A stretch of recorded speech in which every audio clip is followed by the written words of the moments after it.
What is up, guys? Welcome back to another episode here on Above Average. If you're new to the channel, feel free to leave a like and subscribe. We got a beauty of an episode for you today. The hockey season is upon us, and with every season comes a lot of hot takes, and that is exactly what this video is. So let's hop right into this thing. My first hot take for the upcoming season is Connor Bedard will get 100 points as a rookie. Okay, I've gone on and on about this. Yes, I just did a video, it was one of my last videos. If you want to get a more in-depth reasoning as to why I think this is totally achievable, definitely click, I'll put the link down in the description, give it a watch. A lot of people really liked it. Yeah, I mean, Connor Bedard, what hasn't been said already about this guy? He's a generational talent. He's what's the word? He was granted exceptional status. He's an exceptional status player. This hasn't been done since 05-06 when both Sidney Crosby, 102 points, and Alexander Ovechkin, 106 points, did it. It's totally possible. I don't know why people are thinking that this is such a, it is a bold take. Yes, obviously a rookie hasn't done it in, almost 20 years. It's a bold take, right? But if anyone's going to do it, it's going to be this guy. Connor McDavid, he was on pace for like 92 points in his rookie season. Obviously, he was injured, so he didn't reach that, but he was close to doing it. Connor Bedard, he's very well capable of doing this. He's passing the eye test. If you watched him in preseason, just night in and night out, he looked so good. He was one of the best players on the ice, and he's a freaking rookie. These exceptional status players, they're way more mature. They're way more ready, NHL ready, than these other players. Sidney Crosby was, Connor McDavid was, and now Connor Bedard is. He's a 17-year-old coming into the NHL, but we really should be treating him as like a 20-year-old because that's what exceptional players do. Exceptional status players, they're ahead of the game, right? That's why he was a 15-year-old playing with 20-year-olds, right? That's kind of what that's the whole purpose. So yeah, he's a rookie, but we really shouldn't be treating him as a rookie. This guy's going to be lights out, and it all starts tonight when he faces up against Sidney Crosby. You can watch it tonight. Let's go, baby. Okay, so with that one out of the way, last season there was 550 goal scorers. This year I predict there to be 10. Connor McDavid, Auston Matthews, Leon Draisaitl, Nathan MacKinnon, Jack Hughes, Jason Robertson, Adrian Kempe, oh, that's a good one, Tage Thompson, Braden Point, and David Pastrnak. Okay, all these guys have either done it before or they're just there. The one player who hasn't done it, Adrian Kempe, this guy is sneaky good. This guy's got serious swagger. Watching the Oilers a lot, I watched the Pacific quite a bit. Adrian Kempe, he's terrorized the Oilers for the past few seasons. He had a career year last year. He's going to build on that. So scoring is on the way up, and yeah, man, could we have 10 50-goal scores? I don't know when the last time something like that has happened, but it's been a while, and man, it very well. Jack Hughes, yeah, he's so capable of doing that. Jason Robertson, also very capable. Braden Point did it last year. David Pastrnak, 60 goals last year. I don't think he'll get 60 this year, but he very well could hit 50 again for sure. Tage Thompson, yeah, I don't see why not. Of course he's going to. And then obviously Connor McDavid, Auston Matthews, Leon Draisaitl, those ones speak for themselves. But I didn't include Mikko Rantanen. He hit 50 goals for the first time last season. There's also Sidney Crosby and Ovechkin. They've done it before. Could they do it again? I don't think so, but they could very well be in that conversation. And there's a few other players, but these 10 players, I think this actually could happen. So what are your thoughts? Drop a comment down below. As for all of these hot takes, do you have any hot takes? Leave a comment down below. I read every single one. But I also think there will be a 70-goal scorer, which hasn't been done since Alex McGillney in 1992-93 when he netted 76. And there's only two players capable of that. These two right here. If you didn't see it. These two, Connor McDavid and Auston Matthews. So time will tell. I don't think the NHL has had this many studs on the blue line since the 90s. Miro Heiskanen, Rasmus Dahlin, Adam Fox, Charlie McAvoy, Quinn Hughes, Erik Karlsson, and of course, Cale Makar. But you heard it here first. For the first time in 15 years, a defenseman will put up 30 goals. This hasn't been done since Mike Green in 2008-2009. There are several candidates for this take, but in my opinion, there are two serious contenders. One is obvious, Cale Makar. Don't have to say much there. He's as fast as any player in the NHL, and he's got one of the better shots in the whole NHL. So yeah, he's a game changer, man. he could very well, if he was a forward, yeah, he'd be a 40 goal, maybe 50 goal scorer, not even joking. So to see, can he put up 30 goals? You know, he was injured last season. Hopefully we get a full season of Cale Makar. Could he be back in the Norris conversation? Well, he's always going to be in the Norris conversation, but could he win a Norris again? Yeah, if he pots in 30 goals, you bet your ass he's gonna be in the conversation for sure. So Cale Makar, 30 goal scorer potentially. Put a question mark at the end of that, maybe. Who knows? Time will tell. But a sleeper pick, and I might get ripped in the comments for this. I'm not gonna lie, and that's totally fair if I do. Evan Bouchard has the potential to netting 30 goals, and if it doesn't happen this season, I honestly think this will happen somewhere down the line. Okay, before you rip me in the comments, just hear me out. First line power play unit. Yeah, check. He's going to be playing with Connor McDavid, Leon Draisaitl. They're going to be setting him up. I wouldn't be surprised if he scores 15 goals on the power play alone, and he's going to be top pairing with Mattias Ekholm. Yeah, he's going to be getting 20 minutes a night easily. So 15 goals, even strength, and that's just low balling it on the power play, man. This guy's he's got a seeing eye shot. It's pinpoint accurate. It's just as accurate as Cale Makar's, and I think it's a little heavier, okay? So he's got Connor McDavid and Leon Draisaitl going to be feeding him all season long on the #1 power play unit in history, albeit, yeah, so there's that. I definitely think this might be a bold take, but you know what? That's the purpose of this video. If you think I'm a dummy, it wouldn't be a bold take if I said he was going to score 10, right? I have to go big. Cale Makar, and what are the chances? Can we have 2 30-goal scorers? Maybe that's what I'll make this. We got 2 30, yeah, this season, the NHL will have 2 30-goal scoring defensemen. Cale Makar, Evan Bouchard. You heard it here first. Okay.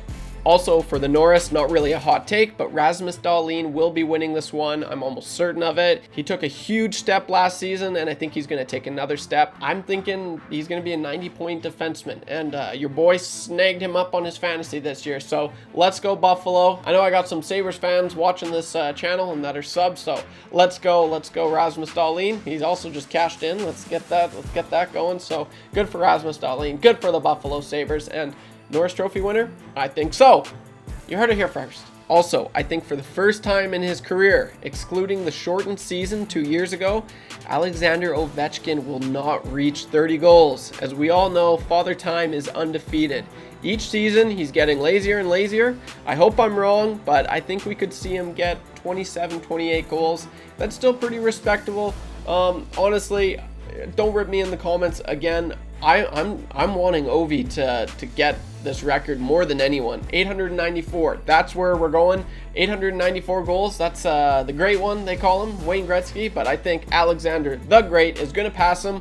But I think this is the year he starts to taper off. I hope I'm wrong, because if he gets 30 goals this season, that means he's all-time leader for most 30-goal seasons in the NHL.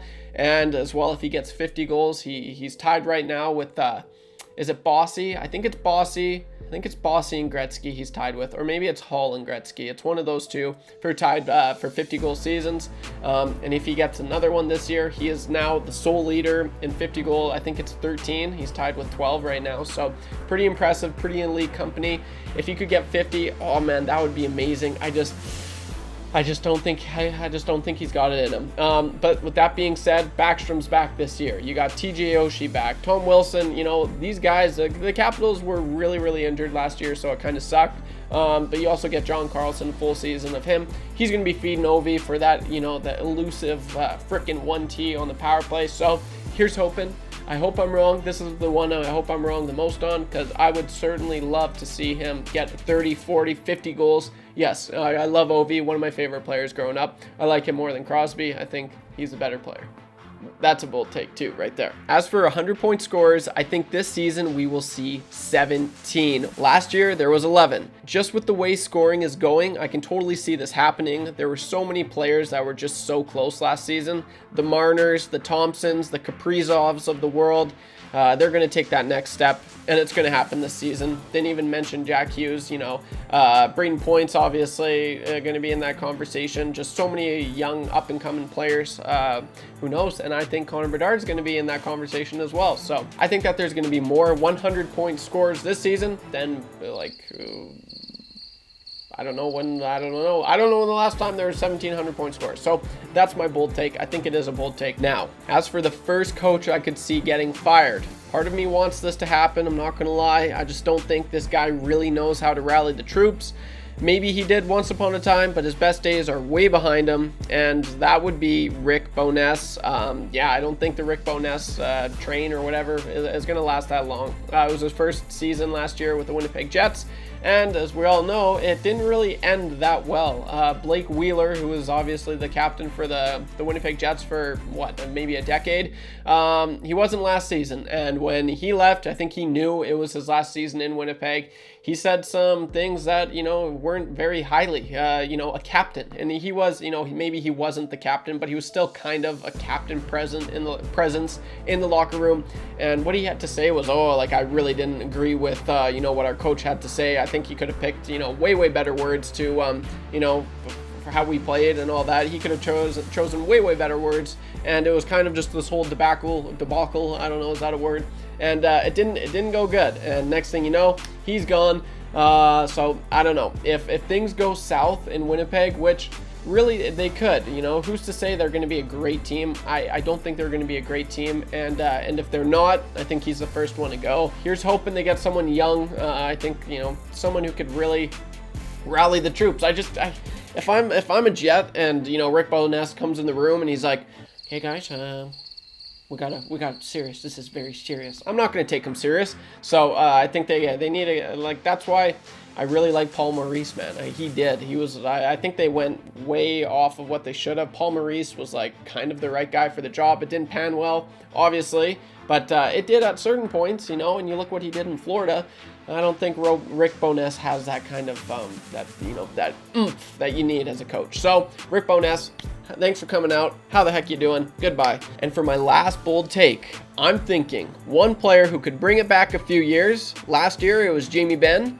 This year it's going to be former Hart Trophy winner Taylor Hall. Okay, if you're new to the channel, obviously I'm kind of an Oilers fan. Taylor Hall was my favorite, if not was one of my favorite players growing up. He's kind of the real reason I started watching hockey way back in 2010 when he was drafted first overall. He played for the Oilers, and then he went to New Jersey, and then he actually went to Arizona, and then he went to Buffalo, then he went to Boston, and now he's home. Hopefully that's it. Hopefully Taylor stays in Chicago Blackhawks or just with that organization for a while. Yeah, man, I think he's going to bring it back. He's looking pretty good. I think him and Bedard might have some chemistry, so it's going to be cool to see what he's able to do. He's done it before. Why can't he do it again? He didn't really need to be that guy, that offensive driving presence for Boston when they have the likes of Marchand, Pastrnak, Bergeron, Krejci. They got a lot of guys. He was kind of like a complementary mix. But in Chicago, he's going to be the guy. And he's going to be the guy with Connor Bedard riding shotgun with him left wing all season long. God forbid he gets injured. I hope not. But yeah, man, he looks good in the jersey, and so does Bedsy is what they're calling him. That's his nickname. So Connor Bedard, 100-point season. Taylor Hall, could he bring it back and maybe get an 80, 90-point season? I would certainly love to see that. And am I wrong? Am I crazy? Drop a comment down below. So guys, that's my bold takes. Hockey starts tonight. Sorry, I've been so busy. It's October 10th right now. I'm gonna record this video. Well, I'm recording it right now. I'm gonna edit it and I'm gonna put it together for you guys tonight. I'm gonna watch. Obviously, I'm gonna watch the Blackhawks game tonight to see what Connor Bedard is gonna do. It all starts tonight against Sidney Crosby, his favorite player growing up. So that's pretty cool. You know who Connor McDavid's first game was against? St. Louis Blues. Yeah, what terrible marketing that was. Here they're like, okay, let's really make sure we crush it with Connor Bedard and Sidney Crosby. Boom.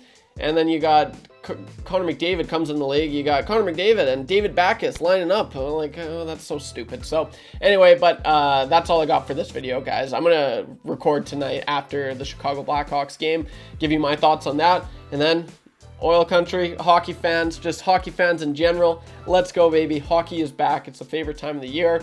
I love it. It's, I'm not yeah, I can do news relevant stories as opposed to hypothetical. I'm still gonna do these like top 5. These, you know, I like the educational videos. Those are a lot of fun, and you know, they seem to do the best. But it'll be nice when I can just do spur of the moment, like, oh my gosh, react to Connor Bedard. He did this last night. Put that out there. It's gonna be fun. So yeah, I cannot wait, guys. Thanks for clicking on this video. If you have any bold takes, hot takes, bold predictions, whatever you want to call them, they're all the same. Some people say they're not, but they are kind of all the same. Drop a comment down below. Read every single one. Subscribe as well. It's free. Might as well. Just subscribe right there. You can see it. Okay, that's all I got for this one, guys. Take her easy. I'll see you in the next one. Don't be average when you can be above average. Peace.